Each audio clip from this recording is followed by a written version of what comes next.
Minasan konnichiwa. Hello everybody.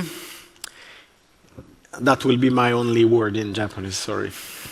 Here we are all in passion for ocean.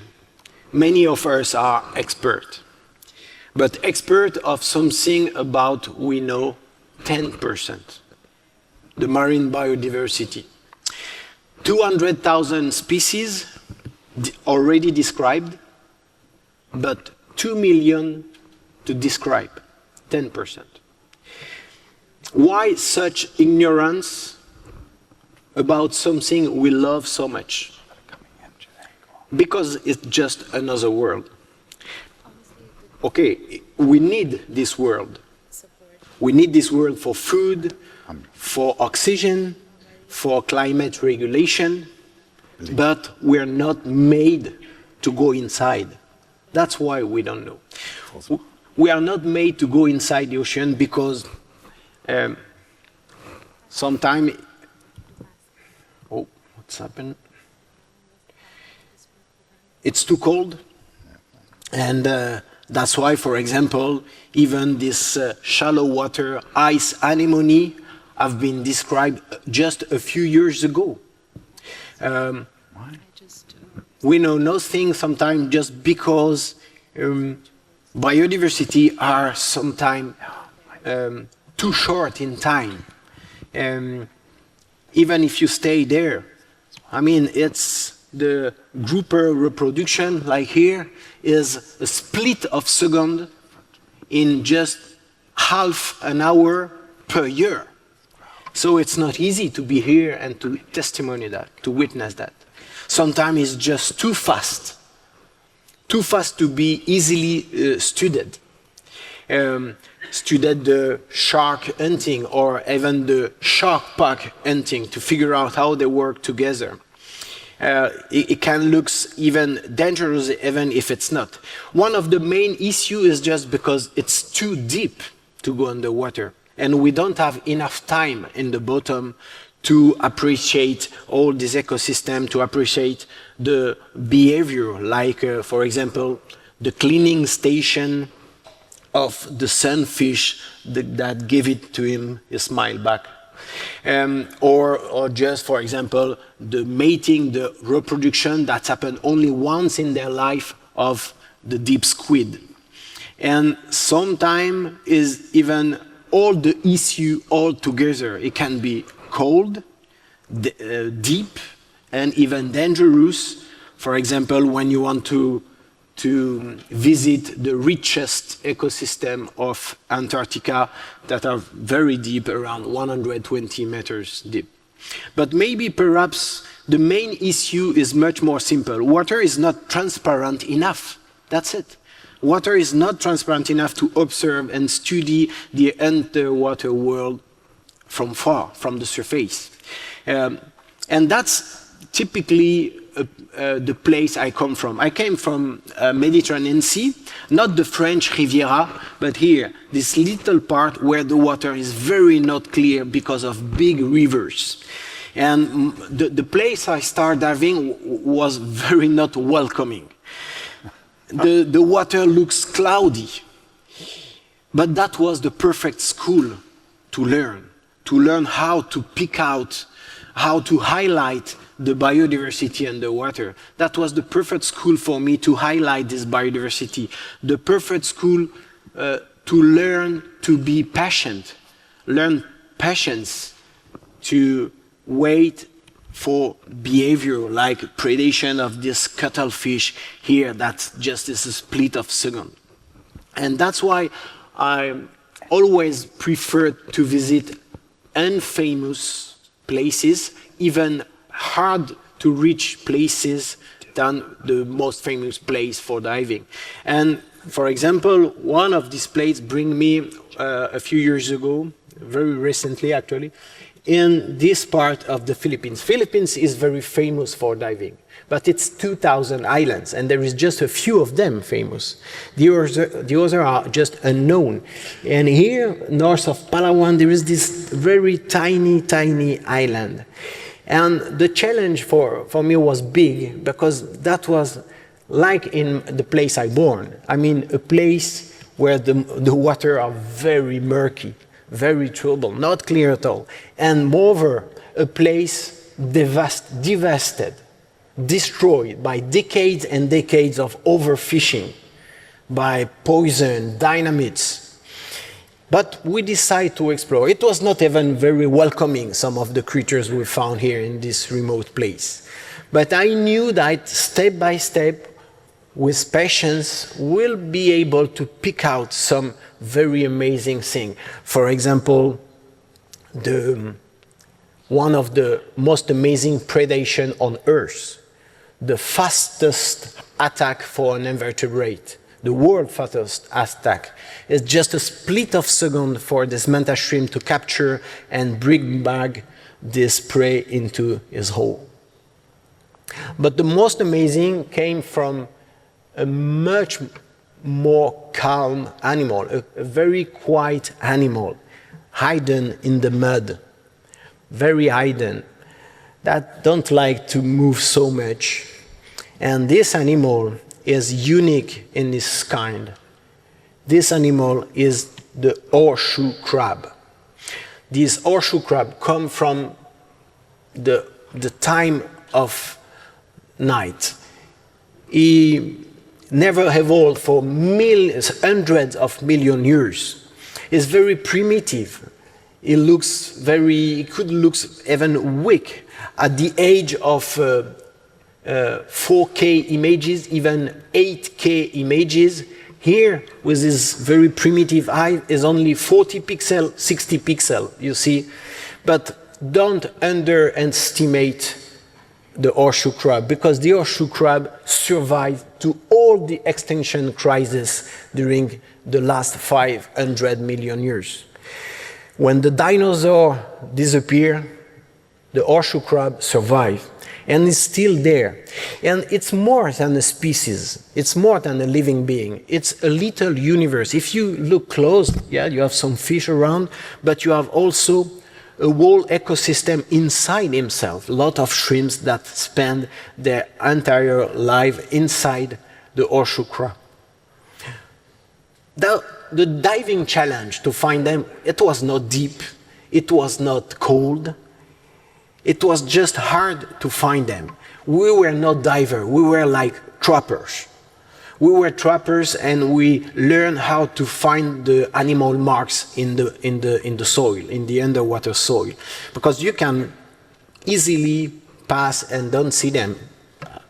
Sometimes when I watch this picture, he asked me a few seconds to find the horseshoe crabs. But of course, there is some part of the year they just go out of the mud and they start to be a little bit active. They can swim fast to find female. And when they find them, they hold them for very long. You remember just a few seconds ago I talked to you about the split of a second mating for the groupers, for the fish. Here, it's a 15 days mating. That's very long mating during the time the female has to sustain and bear the male in his back. Philippines, Pangatalan is not the only place for the horseshoe crab. There is horseshoe crab in many places in the world, but most of the time you cannot see them underwater because it's too muddy. And one of the most famous places for horseshoe crab is the east coast of USA. 100,000 of them, but actually it's not a paradise. This species in the US, in America, is really in danger. In danger because of a treasure. It's blue blood. It's blue blood, so precious, $15,000 per liter, used in medical industry for the vaccine, for all the vaccine in the world. So, welcome in hell. I mean, the horseshoe crab hell. Last year, 700,000 of them have been caught for their blue blood. With such an amount of capture, they will disappear soon. That's the hell of horseshoe crab, the east coast of America. And with the new politics in the US, it's going to be worse and worse. In the meantime, there is a paradise for them, here, Pangatalan. I told you at the beginning, devastated by decades of overfishing, but now it's changed. The horseshoe crab really find a paradise because this devastated island have been turned in a marine protected area. It was a private island owned by private owners. They changed that in the national marine protected area. And so the place that's where devastated is more and more lively, more and more underwater life around this little island, a very optimistic proof that it can work, and even the fish that are completely disappeared from the place are coming back in a very harmony place, the paradise of the horseshoe crab. And I probably don't teach nothing to Japanese people here, but for the others, I must talk of the horseshoe crab here in Japan, because I learned recently that the name of the horseshoe crab in Japan is Kabuto Gani, the samurai helmet crab. So how could I avoid such an incredible animal's witness of the past? The golden horseshoe crab. I've found a paradise, and it's not so far from here. That was one of the last Gombessa expedition.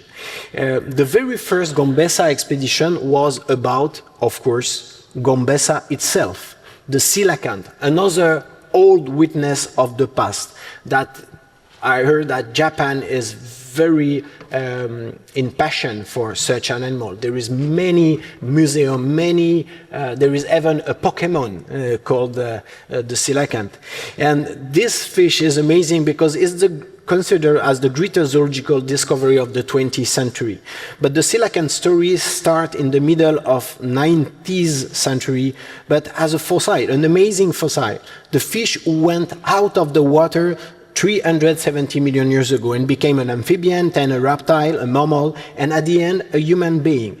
It was supposed to be extinct 65 million years ago until one was found in a trawl net in 1938 in the very wild and rough east coast of South Africa, where two divers died trying this dive 20 years ago, where even Peter Tim, the first diver who found the place, died in 2014, just a few years after hers.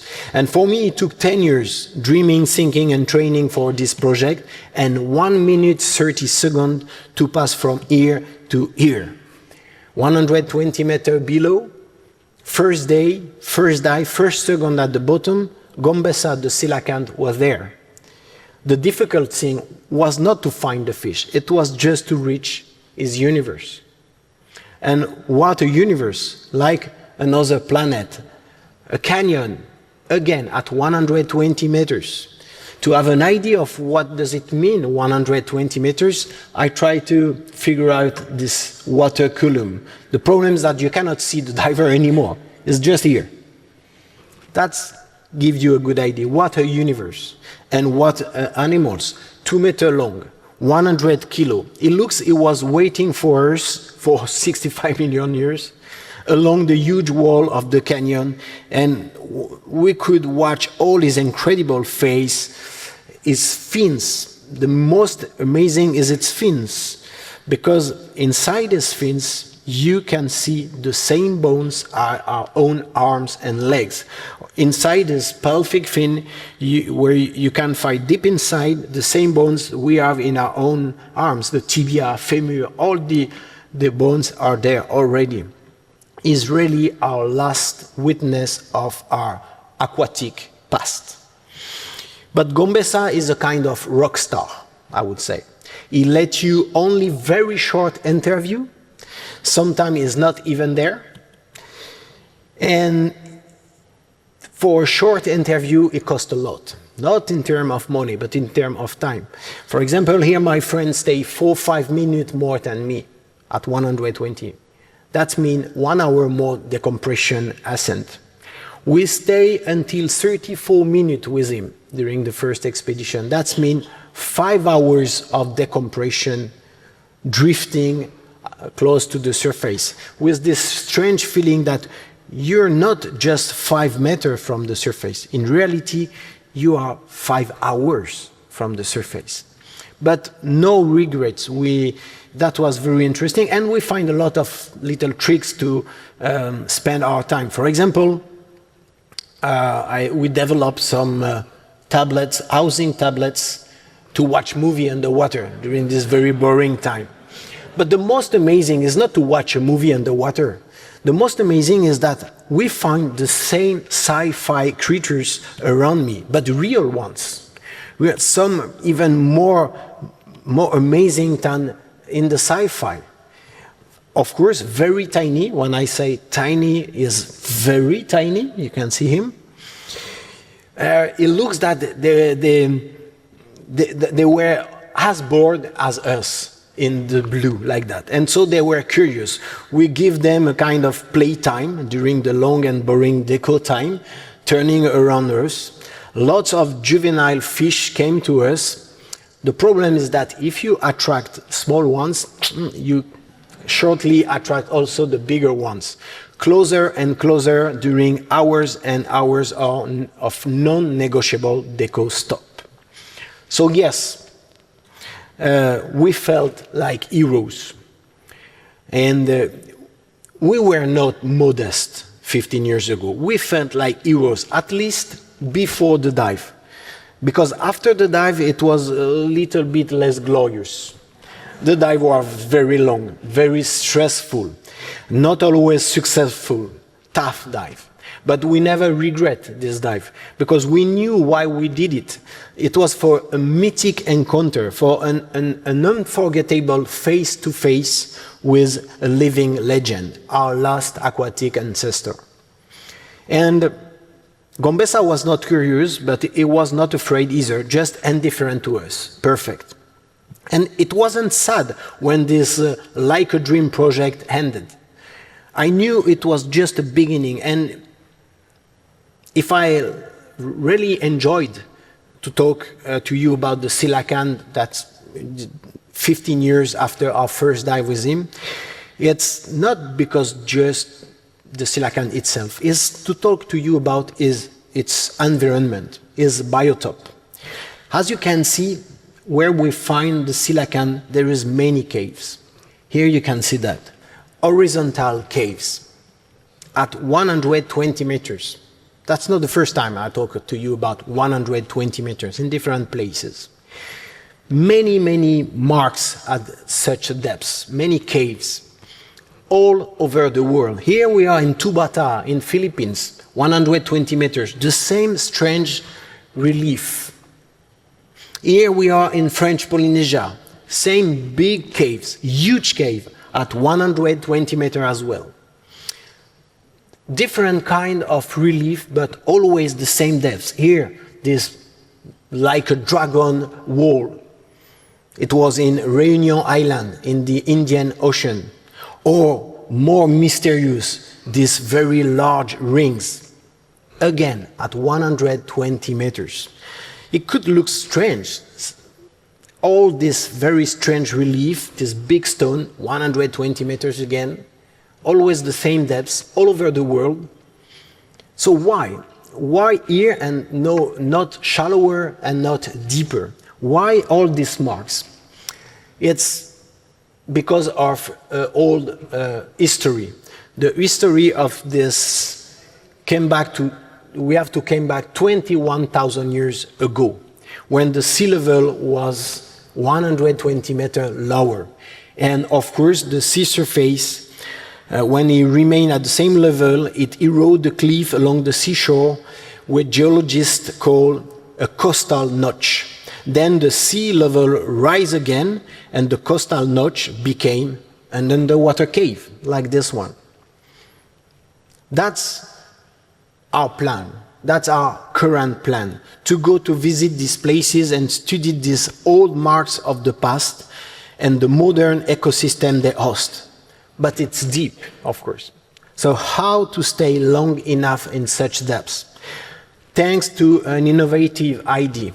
The combination of two completely different techniques: industrial saturation dive system and electronic rebreather divers. The key is to avoid daily decompression. I don't want to have 5 hours decompression for just half an hour at the bottom. So the idea is to reach a bell each time, a pressurized bell, and then reach the surface in just a couple of minutes and connect the bell to a living chamber where the pressure is the same pressure as the bottom. So you don't need decompression. The 4-day decompression, because you're going to need 4 days of decompression, will happen only once at the end of the mission. The price is to accept to live here inside this kind of little yellow box, where the only part that moves is a kind of elevator to bring you as much as you can at the bottom. And that's not just, it's not a project, that's something we already did. We did that twice already. Twice in the Mediterranean Sea, close to my home. The boat is big, but the yellow box, our pressurized home, is very small. That's where we spend 2 times 1 month. 5 square meters for 4 guys. Here living, it can be sometimes a bit boring, but with the privilege to every day, sometimes twice a day, 3 times a day, going down with the bell, and believe me, I had the feeling to rediscover the place I dove from several decades.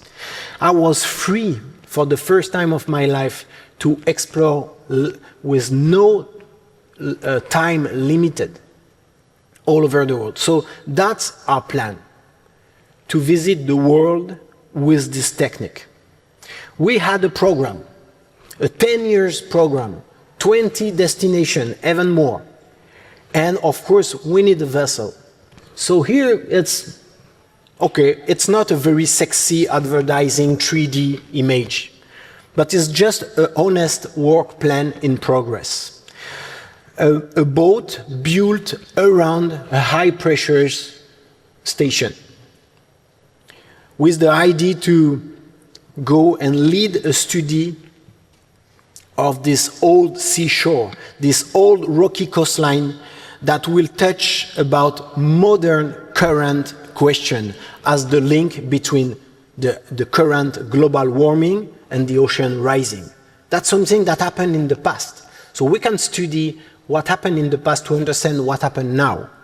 And as you can see on this different kind of old geological marks, the ocean rising 21,000 years ago had not the same consequences depending where it was on the planet. So that's important to understand how it works in the past, to understand how it works now. And also, the other aim of this expedition is that we have so many linked to these marks of the past. We have modern ecosystem, current ecosystem, very rich, from Antarctica here to Mediterranean Sea or tropical waters. And all this ecosystem hosts species that we nearly know nothing about them. So far, I just make some very short visit on these depths, like this rat-tailed fish, or some are already famous, like the Nautilus. But what do we know about the Nautilus? We don't even know where they put the eggs, and we never seen any one babies into the wild. And of course, one of my big aim of this project is to go back to see the coelacanth, Gombessa the coelacanth. Of course, because I'm pretty sure that study this last witness of our aquatic ancestor will be something more than interesting, that prove the link between us and the necessity to preserve the world biodiversity. Gozaicho arigato gozaimacha. Thank you for your attention.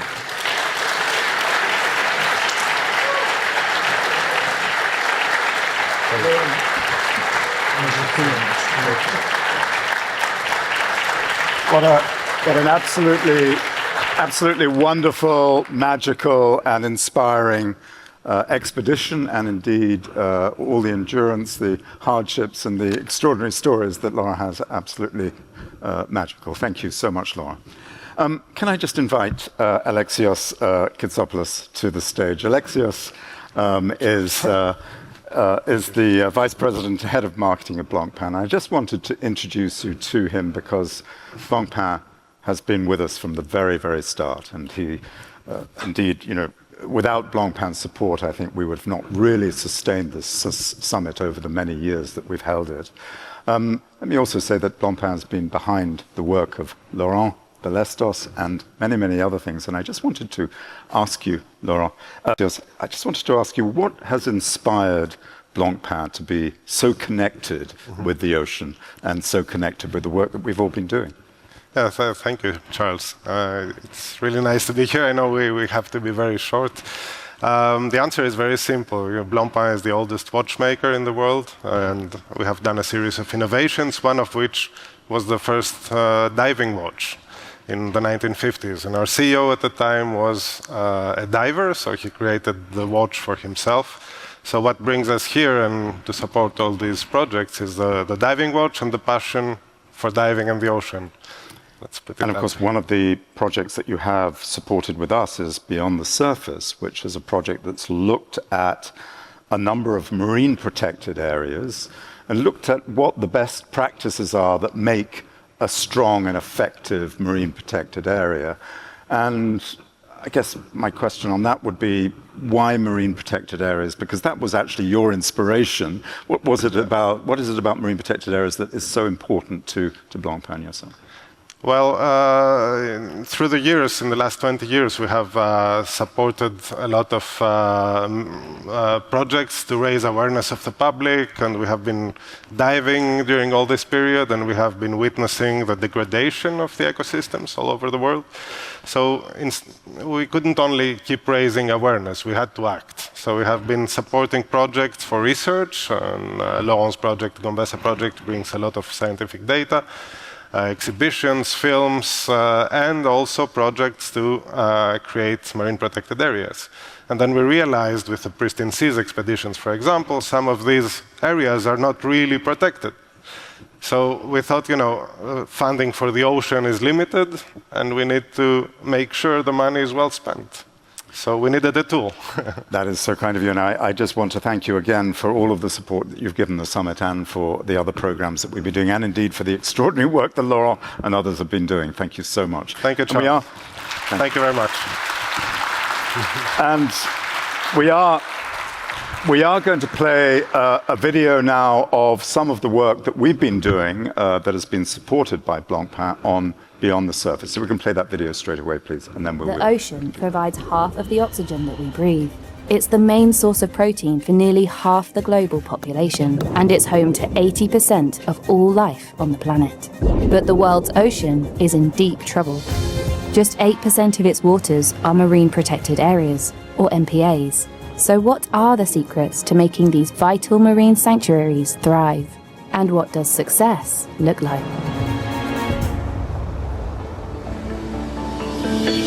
These beautiful crystalline waters in the North Pacific have long been sacred to native Hawaiians. Today, this wilderness rightly makes up one of the largest ocean conservation areas on the planet. Called the Papahanaumokuakea Marine National Monument, it protects thousands of species of marine life. 70% of all the coral reefs in the United States exist within the Papahanaumokuakea Marine National Monument.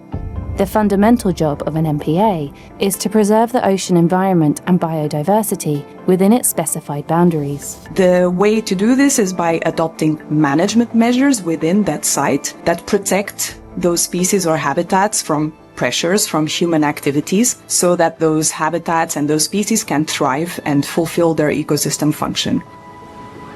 MPAs can ban or regulate the excesses of industrial fishing, such as bottom trawling. Bottom trawling is well known for being one of the fishing practices that has the highest levels of bycatch. It is also incredibly fuel intensive because you need a lot of fuel to drag this net through the ocean floor. Many effective MPAs go a step further with so-called no-take zones. This means a total ban on fishing as well as other extractive activities. No-take zones are particularly helpful in restoring and protecting biodiversity, and also in enhancing ecosystem resilience. MPAs tend to thrive through partnerships. The Galapagos Marine Reserve MPA is famous for protecting some of the most diverse and important marine life on the planet, and those responsible share knowledge with their counterparts at Cocos Island National Park in Costa Rica and other conservation areas in Latin America. Biosecurity doesn't work if you just think of one place.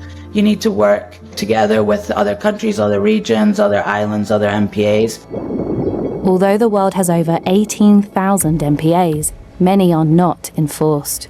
They are mere paper parks where rules apply in theory, but not in practice. Strong enforcement of MPAs, with clear penalties that fit the offence, from fines to licence revocation, even to imprisonment, are needed to ensure that the MPA retains its integrity. It can be done at the local level by the community themselves. It can be done by national authorities with the help and support of technologies which allow us to see what is happening inside the area. If the ingredients for a successful MPA are clear, how do you measure that success? It's an all-important question, and the Beyond the Surface program promises valuable answers. Beyond the Surface program is the first attempt to provide a comprehensive assessment of MPAs around the world and a place for exchanging knowledge on how to improve ocean protection. Beyond the Surface program, I think, is a vital program for building a wider understanding of marine protected areas in all of their complexity. In the Revillagigedo archipelago off the coast of Mexico, the tuna fishing industry was initially concerned about the creation of a no-take zone. Yet a study, published 5 years after the establishment of the Revillagigedo National Park, showed that the MPA successfully preserved both business and biodiversity. So this is a very great example of how MPAs can be successful in protecting biodiversity and not harming the human economy. Nevertheless, marine conservation is enduring stormy waters. There's a long way to go to reach its desired destination, the protection of 30% of the ocean by 2030. It's critical for governments to have the ambition to scale up MPAs and to establish new ones. I think there is going to be a strong obligation for investment from developed countries to developing countries. I'm stubbornly optimistic that we will be able to overcome our challenges and that we will be able to restore our ocean to a healthy, abundant state.